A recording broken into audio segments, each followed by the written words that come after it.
on a desolate African savanna, an activity challenging the limits of human endurance is taking place. This pair of strangers, a man and a woman, are to survive here for a full 21 days. They have no food, no water, and not even any clothes. In the most primitive state, they throw themselves into this desolate grassland. Almost no one can successfully survive for 21 days. The production team drives and takes the two protagonists to the starting point of their journey. After the two have stripped naked, following the guidance, the pair of strangers come to a tree. From now on, as complete strangers, they will become partners, sharing life and death for the next 21 days. After a brief self-introduction, the two have gained some understanding of each other. The man is named E.J. He is a retired veteran with rich wilderness survival experience and is an extremely excellent survival contestant. The woman beside him is a wilderness survival expert and adventurer named Kelly, who is also highly accomplished in wilderness survival. After the two exchange pleasantries,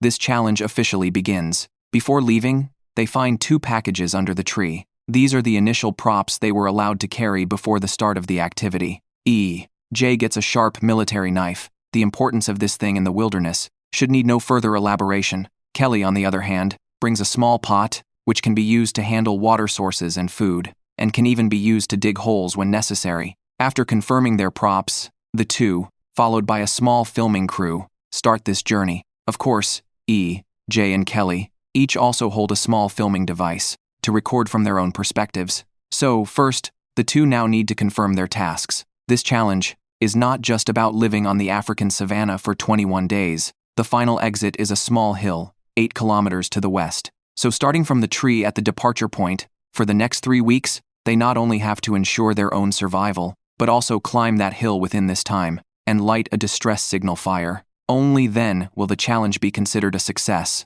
After bidding farewell to the captain, the two set off. Of course, before participating in such an activity, a specialized agency conducts strict physical fitness tests on the two and scores them based on experience, skills, and psychology. E.J., as an elite Marine in the past, scored high in terms of experience, but this challenge does not come with the excellent equipment provided by the military, so his overall score is only 7.3. Kelly, due to her long-term wilderness survival, also received a high score for experience, and as an adventurer, she is familiar with various plants. Therefore, her overall score is actually a bit higher than E. After this challenge, the two's scores will continue to rise, or fall. However, on the very first day of setting out on the journey, the two encounter significant trouble. The vegetation on the desolate savanna is mostly thorns and messy wild grass. Walking barefoot on such ground is no easy task. What's more, they need to find a water source as soon as possible.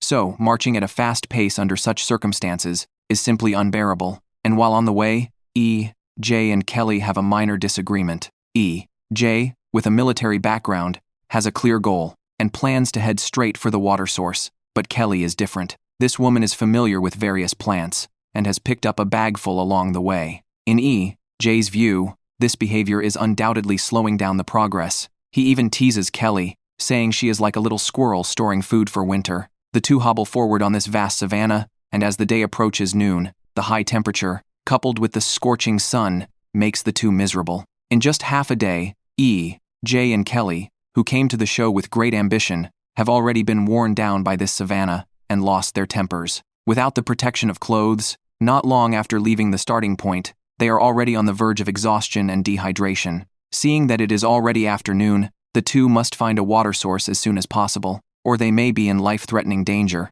But in fact, the two are moving rather slowly. After trekking for a whole day, they have only found some small, foul-smelling and muddy puddles. They have no idea how many animals have defecated and urinated in these puddles, so no matter how thirsty they are, this kind of water is undrinkable. However, in the evening, the two not only find a cave, but also a real water source. The water here looks much better, but it still needs to be boiled before drinking, so now they just need to start a fire, and they can solve the urgent problem. But will things really go so smoothly? E.J. used the fire-starting skills he had learned in the Special Operations Unit to begin making a fire, but in fact, starting a fire using such primitive methods was extremely difficult, and 51 hours had passed since the challenge began. Without taking in any water for such a long time, the two were barely able to hold on physically, especially Kelly, who was slightly dehydrated and looked as if she was on her last legs. However, through EJ's persistent efforts, on the evening of the third day,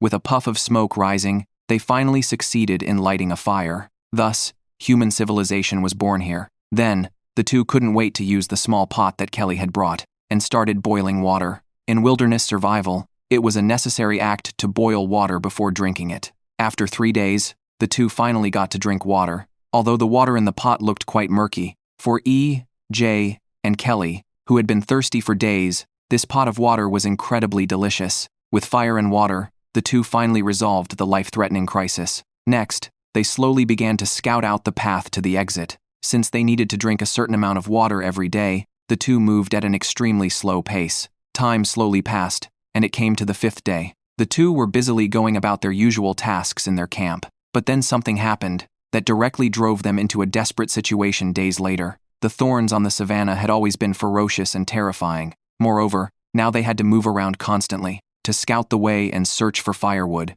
So unfortunately, a thorn got stuck in EJ's soul. Although it was soon squeezed out by Kelly, it left a deep wound. The inconvenience in movement and the twists and turns of life made EJ extremely frustrated. Time came to the 8th day. A third of the challenge had passed. EJ finally remembered to make shoes. It was truly something to celebrate. Using the military knife, he cut off several pieces of bark, then cut them into appropriate sizes, and fixed them together with grass ropes. In this way, a pair of slippers that could resist thorns was made. With the help of the shoes, the two's range of activities directly expanded by 500 meters. However, after night fell, an even greater crisis presented itself to the two. On the savannah, the biggest threats to humans were not top predators like lions and cheetahs, but cruel and cunning hunting dogs. The two had occupied a spot near the water source, which made it very likely for them to encounter wild beasts. When the sound of hunting dogs was heard nearby, the two couldn't help but feel a bit flustered in their hearts.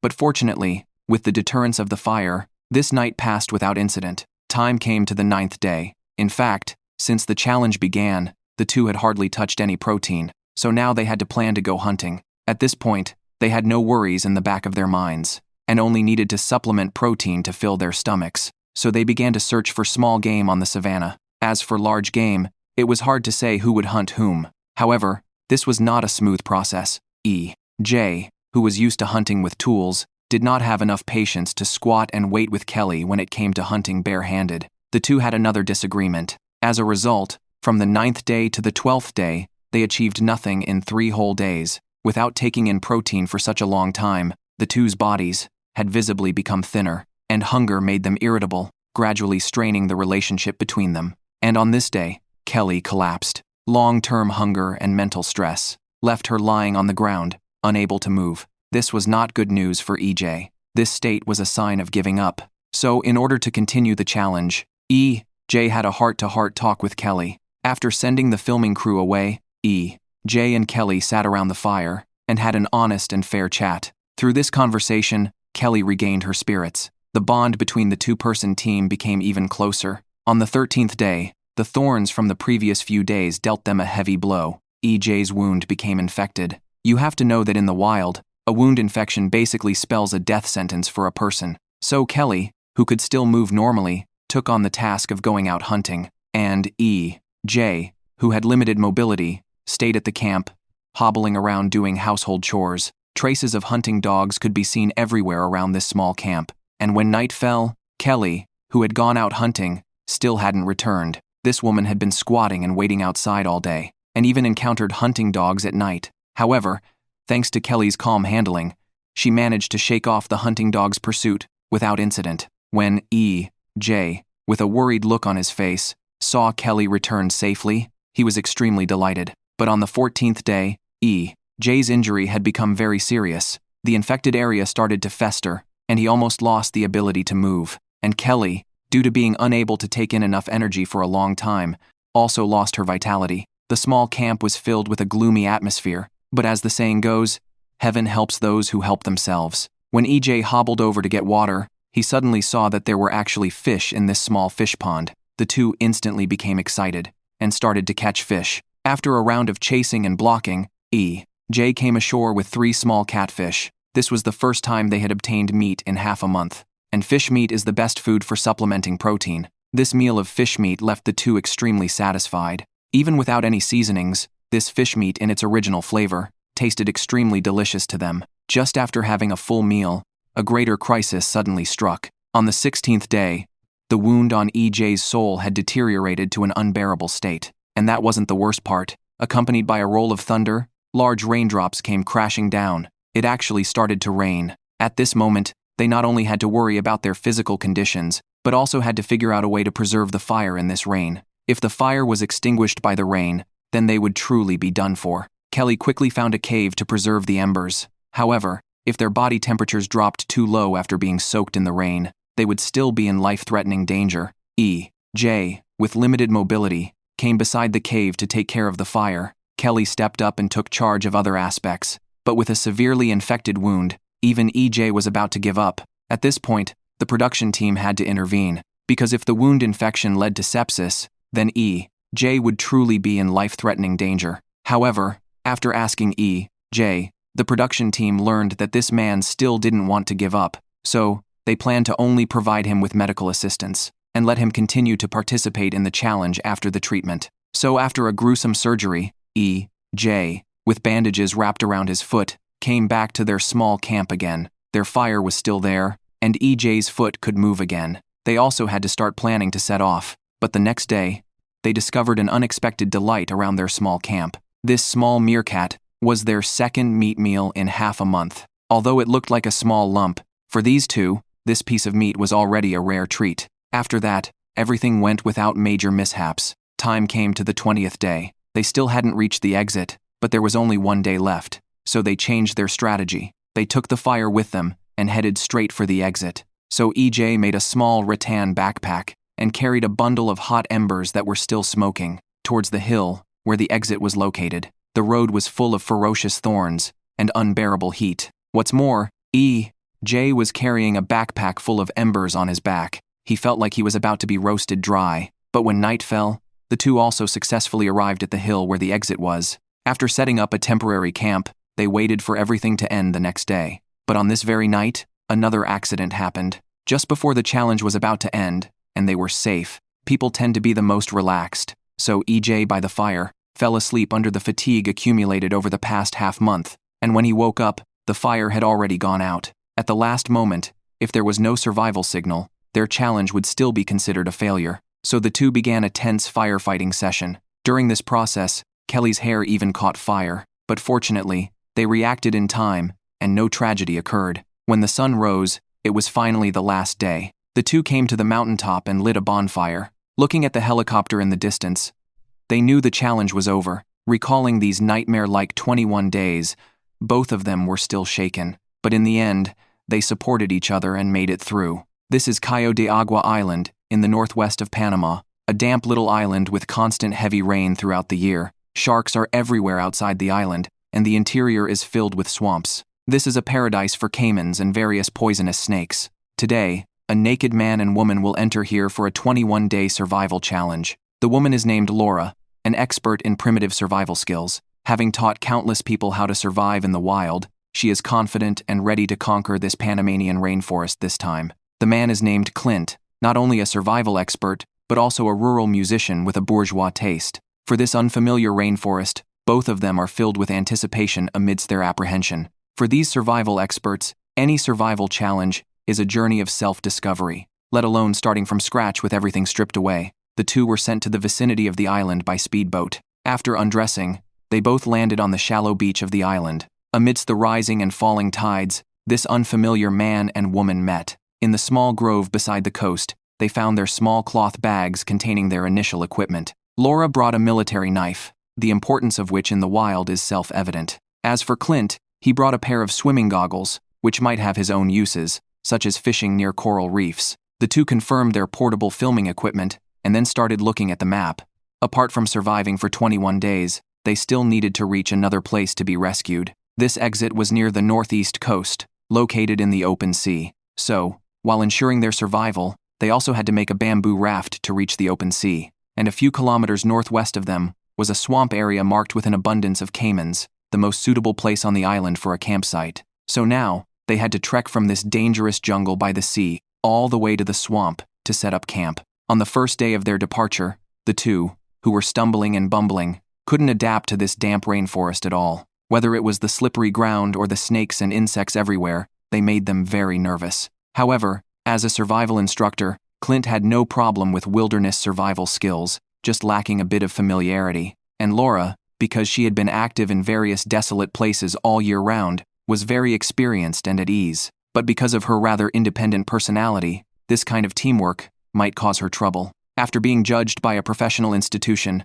the two's comprehensive scores were Laura 7.9 and Clint 6.9, a full 1-point difference. So, how did the two perform in this challenge? When crossing the jungle, Clint, who was extremely afraid of snakes, shrank back and let Laura lead the way. The two collected useful things as they walked. In just a short distance, they saw all kinds of animals, mostly various insects and spiders, but soon they discovered several jambu air trees, a type of edible fruit rich in nutrients and moisture. Looking at these jambu air fruits all over the ground, it was truly a dream start. But this wasn't the place where they would set up camp, not only because of the program team's instructions, but also because the forest was too damp and full of snakes and insects. So the two continued towards the swamp.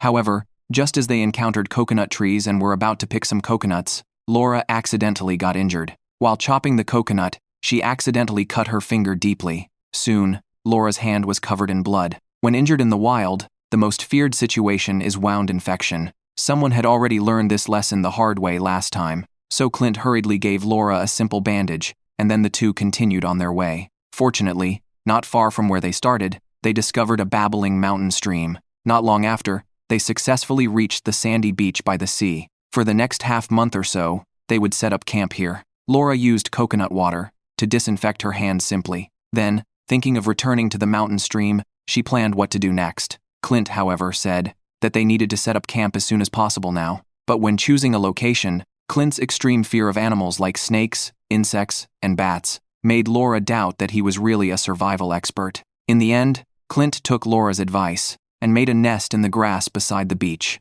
The two were busy until nightfall, before they finally managed to set up a simple shelter. When the next day dawned, the two immediately realized something was wrong. Laura's legs were covered with dense red spots, as if she had some severe skin disease, but in fact, they had just been attacked by sandflies. These tiny biting flies were extremely terrible. Not only could they leave you covered in small bumps, making it impossible to sleep, but they could also easily transmit various viruses. Thus, the two, feeling unbearably itchy all over, immediately decided to start a fire. Clint tried the sawing method to start a fire, but failed quickly. The dampness on the island didn't just refer to the climate. Everything on the island was full of moisture. So Laura, standing beside him, began to think of other ways. Since the sawing method didn't work, they would use the most traditional method of fire making by drilling wood. Then she asked Clint to fetch water from the mountain stream. After all, despite the dampness, the temperature and the sun here were scorching. If they suffered from heat stroke and dehydration, the consequences would be unimaginable.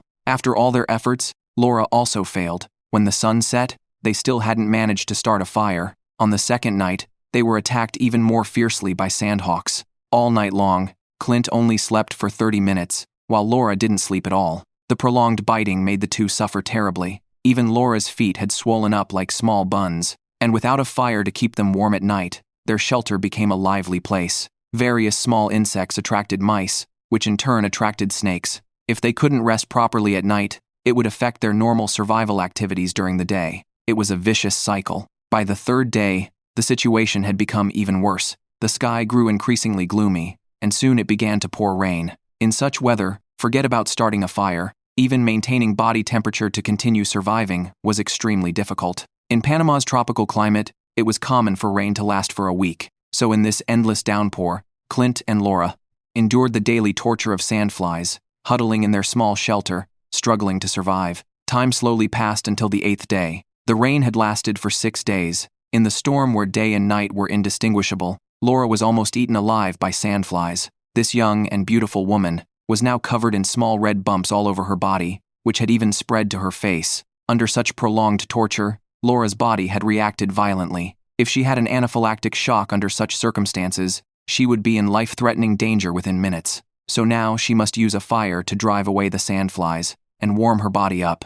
Otherwise, she might not make it through the night. So the whole day, the two tried to start a fire. But because it had just finished raining, everything was damp. Clint was full of doubts about using these things to make a fire by drilling wood. But with Laura's persistence, sparkles finally appeared amidst the constant friction. They finally lit a bonfire. With the fire, their primitive life could be said to have reached a new era. Laura also found some noni leaves in the woods, roasted them, and applied them to her feet. These medicinal leaves took effect quickly, and her swollen feet began to return to normal. On the 11th day, although the fire had solved most of their problems, drinking coconut juice and eating tree fruits for a long time clearly couldn't provide the two with enough energy. They needed food now, and hunger was always the easiest thing to make people irritable. Under such circumstances, the relationship between the two gradually became tense. Clint got angry because Laura often placed coconuts in the shelter, as this would attract a large number of ants, and these ants posed a great safety hazard to them.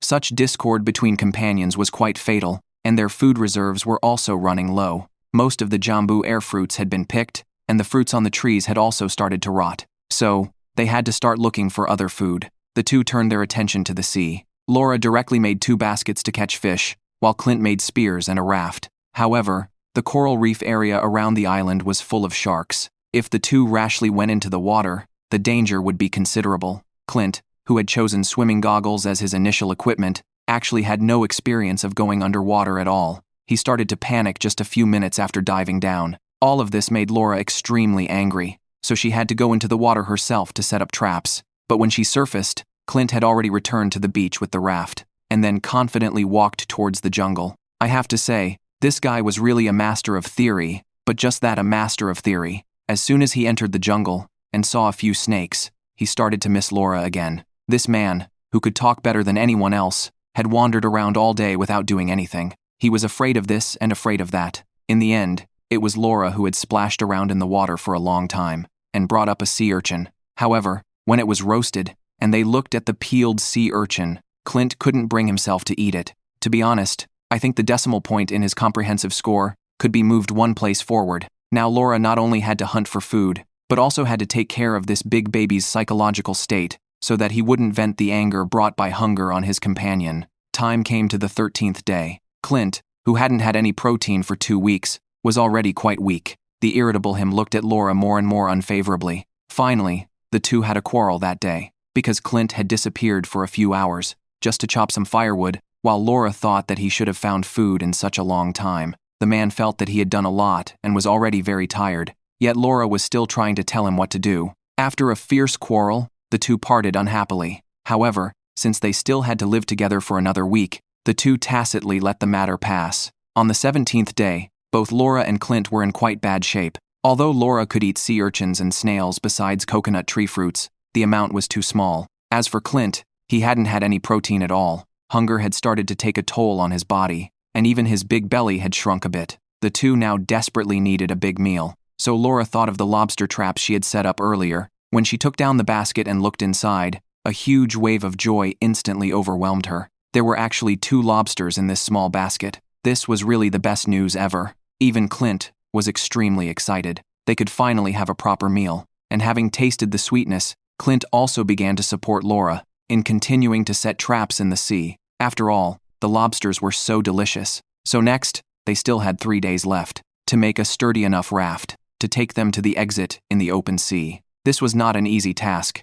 The rafts they had made before would almost always fall apart after drifting not far, as they didn't have good fixing materials. The disintegration of the raft was almost inevitable. Moreover, the sea tides were not calm either, so the two looked at the sea surface and thought for a while before deciding to charge straight ahead, because they were likely to encounter fierce creatures under the reefs on both sides. But now they needed to have another big meal to give themselves enough energy to face the final challenge. The two held their spears and ventured into the forest, arriving at the adjacent swamp area, which was the territory of caimans. Not long after entering, Laura spotted a huge caiman. Clint instantly chickened out, and without saying a word, he took off. Before Laura even mentioned that she was going to attack the caiman, Clint was already retreating while saying that he didn't have the strength to fight a crocodile. However, on the night of the 19th day, a huge surprise came knocking. Just as the two had gone to bed, they heard a strange noise. It was the caiman that had actually found its way here. The two cautiously looked around everywhere, and then Clint saw a baby crocodile. What a coincidence. He immediately knocked the little crocodile unconscious with a fork and took it away. The two, acting like thieves, ran all the way back to the campsite with the baby crocodile. and then joyfully started to process. This poor little crocodile. That night, the small lump of crocodile meat satisfied the two immensely. The next day, Clint regained his vigor again. Since it was the second to last day, they were going to leave this sand-fly-infested hellhole tomorrow. So all day long, the two were busy making a large raft that could carry both of them. In order to successfully reach the exit, the two put in all their effort, because this bamboo raft was their hope of leaving here. I have to say, the theoretical master Clint was quite insightful. Taking into account the influence of storms and waves, he specified the time and route for going to sea, and after the two hurriedly built the bamboo raft, the time finally came to the 21st day. Laura and Clint pushed their bamboo raft out to sea. The gloomy weather made the two a bit worried, and the increasingly violent waves indicated that a storm was approaching. So they now needed to race against time to reach the location of the exit before the sea surface got out of control. Fortunately, when the two reached the open sea on their small wooden raft, a speedboat also arrived. The two joyfully climbed onto the speedboat, and this nightmare-like 21-day challenge was over. In the end, after this challenge, Clint's comprehensive score rose from 6.9 to 7.3, while Laura's rose from 7.9 to 8.2. The speedboat cut through the sea surface like a scar, and Laura finally escaped the clutches of the sharks.